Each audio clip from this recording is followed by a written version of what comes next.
முன்னாலதான் தெரியும்.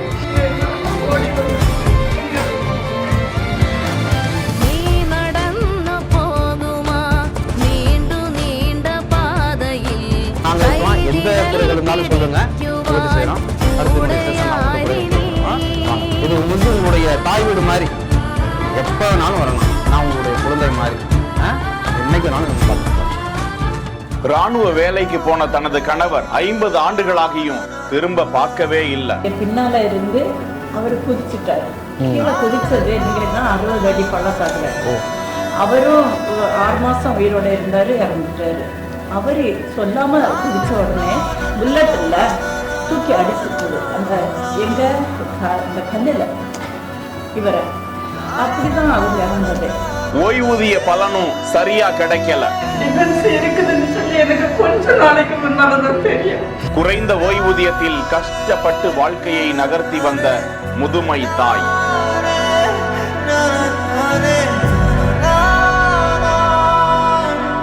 ஒரு குழந்தையோடு நடந்த வாழ்க்கை போராட்டம். ஓடி வந்து இந்த எனக்கு 14,000 ரூபாய் வந்துட்டு இருந்தது. கணவர் இறப்புக்கு பிறகு கல்வி பயின்று செவிலியராக குடும்பத்தை நகர்த்திய வலி மிகுந்த கதை.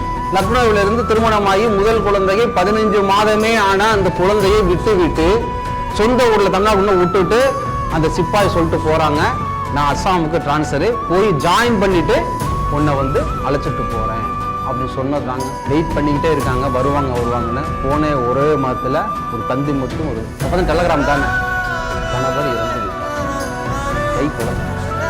கடைசி முறை அந்த கணவனுடைய உடலை கூட பார்க்க முடியல. ஒரே மனுவில் ஒட்டுமொத்த ஓய்வூதிய பலனையும் பெற்றுக் கொடுத்த பாதுகாப்பு கணக்கு கட்டுப்பாட்டாளர்.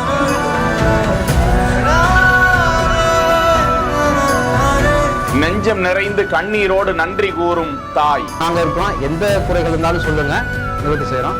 அடுத்த செஷன் உங்கள்கிட்ட குறைகள் கேட்கிறோம், வாங்க. இது வந்து உங்களுடைய தாய் வீடு மாதிரி, எப்ப வேணாலும் வரலாம். நான் உங்களுடைய குழந்தை மாதிரி, என்னைக்கு வேணாலும் வந்து பார்த்துட்டு போகலாம்.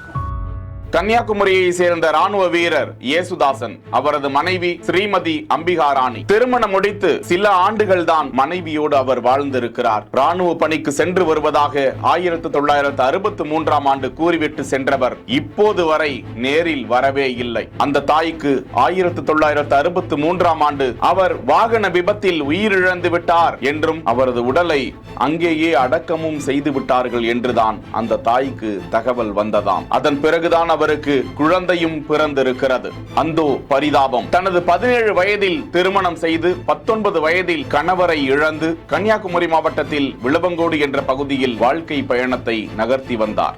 அவருக்கு குறிப்பிட்ட ஓய்வூதியம் வழங்கப்பட்டிருக்கிறது. ஆனால் ராணுவ வீரர்கள் உயிரிழந்தால் அவரது குடும்பத்தினருக்கு சிறப்பு குடும்ப ஓய்வூதியம் வழங்க வேண்டுமாம். ஆனால் அந்த ஓய்வூதியத்தை அவர் பெறாமல் தற்போது வரை படிப்படியாக உயர்ந்து 16,000 ரூபாய் தான் ஓய்வூதியமாக பெற்று வாழ்க்கையை நகர்த்தி வந்திருக்கிறார். அவரது இந்த வலி மிகுந்த கதையை மனுவாக எழுதி பாதுகாப்பு கணக்கு கட்டுப்பாட்டாளர் ஜெயசீலன் அவர்களிடம் மனுவை கொடுக்க இது குறித்து தீர விசாரித்தார் அந்த அதிகாரி.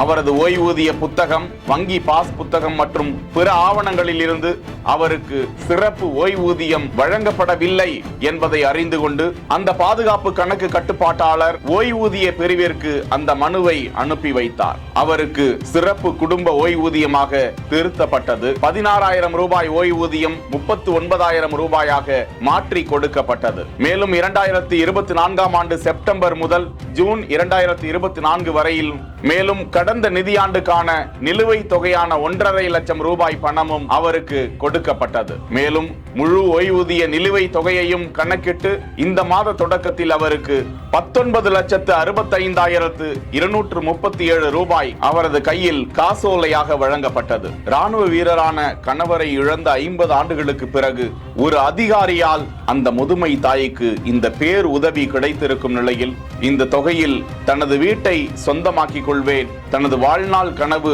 தற்போது சாத்தியமாகி இருக்கிறது. இதற்கு பேர் உதவி புரிந்த பாதுகாப்பு கணக்கு கட்டுப்பாட்டாளருக்கு ஸ்ரீமதி அம்பிகா ராணி அவர்கள் தனது மனமார்ந்த நன்றியை ஆனந்த கண்ணீரோடு தெரிவித்துக் கொண்ட காட்சியை தான் பார்த்து கொண்டிருக்கிறோம். அந்த அதிகாரிக்கு நாமும் பாராட்டுகளை தெரிவித்துக் கொள்வோம். செய்திகளை வழங்குவோர் Lexco holidays, MCR pure cotton club, doctor Srivarma wellness.